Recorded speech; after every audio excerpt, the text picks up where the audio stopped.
যে অবৈধ এটা জানেন? না, জানি না।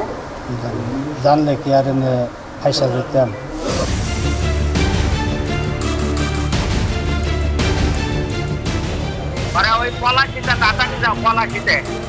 আরে এনে যাইতাম না, আমি আইতে আছি। তখন এই বইগুলো ওখানে রাইখা তালা দিয়া চাবিটা নিয়ে গেছে। শুধু আমাদের না, প্রায় 200 প্রকাশনীর বা 200 রাইটারের বই নকল করে সারা বাংলাদেশে ছড়িয়ে দেয়। আমরা চ্যানেল এসকে অসম্ভবভাবে ধন্যবাদ জানাতে চাই, যে ওনারা না থাকলে হয়তো আমরা আজকের এই জিনিসটাকে সাকসেসভাবে ফুটাতে পারতাম না।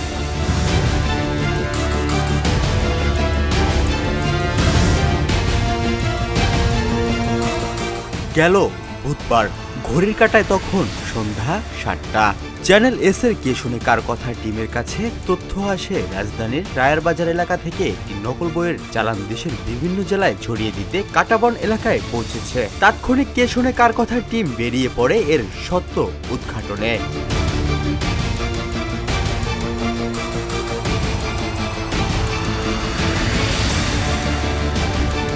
ঘটনাস্থলে টিম যখন পৌঁছায় তার আগেই বইগুলোর আসল সত্ত্বাধিকারীরা নকল বইগুলো সহ এক রিক্সা চালককে আটক করে নিউ মার্কেট থানায় নিয়ে যায়।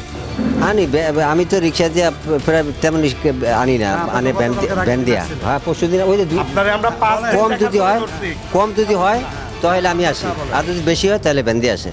টিম থানায় পৌঁছালে বইয়ের মালিকরা মূল হোতাকে শনাক্ত করতে পুলিশের সাথে কে শোনে কার কথার টিমকে পাশে থাকার অনুরোধ জানায়। পরে রিক্সা চালকের মুঠোফোন দিয়ে মূল হোতার অবস্থান শনাক্ত করার চেষ্টা করলে রিক্সা চালকের কথায় সবকিছু টের পেয়ে যায় মূল হোতা মানিক মিয়া।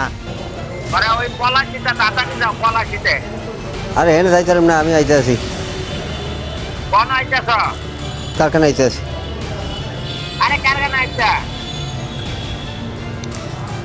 হ্যাঁ, কোন? আচ্ছা আচ্ছা, আমি কারখানায় আইতে আছি।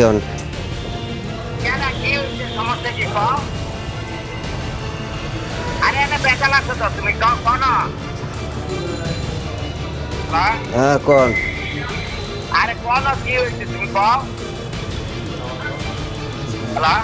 হ্যাঁ, কিছু হয় নাই।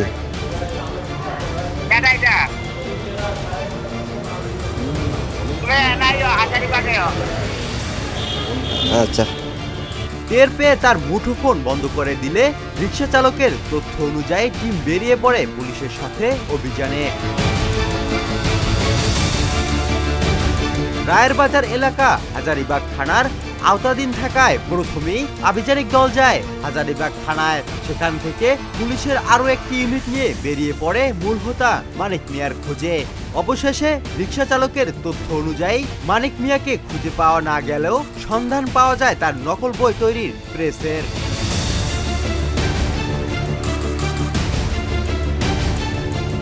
রায়ের বাজারের মুক্তি সিনেমা হলের ভিতরেই গড়ে ওঠা এই অবৈধ প্রেস, যেখানে সব জনপ্রিয় বইয়ের নকল করা হয়। এজন্য এক সিনেমা হলের মধ্যে আরেক সিনেমা।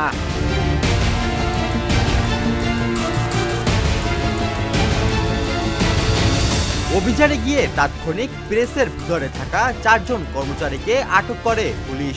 তাদের দাবি, নকল বই ছাপানোর ব্যাপারে তারা কিছুই জানে না। আমি বার্নিং কাজ করি অনেক দিন ধরে করি, কিন্তু আমি লেখাপড়া জানি না, কার বই কেমনি কারা কি করে এটা সঠিক আমি জানি। মানিক মিয়ার হলে ঘুরি, ওই নীলক্ষেত যাই, বাংলা বাজার যাই, ওই আর মেয়ে নিয়ে স্কুলে যাই। এই বিকরণী স্যার বই এনে দেয়, আমরা বানাই, আমরা তো এতটুকুই জানি। আমরা কর্মচারী আইয়া বই সাফাই দেয়, আমরা বার্নিং করি, এতটুকুই। এদিকে বই প্রকাশনী মালিকরা বলছেন অভিযুক্ত মানিক মিয়ার কারণে তাদের আসল বইয়ের বেচা বিক্রি কম বললেই চলে। এই 2018-19 সাল থেকে 5-6 বছর ধরে ঘুরে অবশেষে যে মূল হোতা মানিক নামে একটা লোক শুধু আমাদের না, প্রায় 200 প্রকাশনীর বা 200 রাইটারের বই নকল করে সারা বাংলাদেশে ছড়িয়ে দেয়।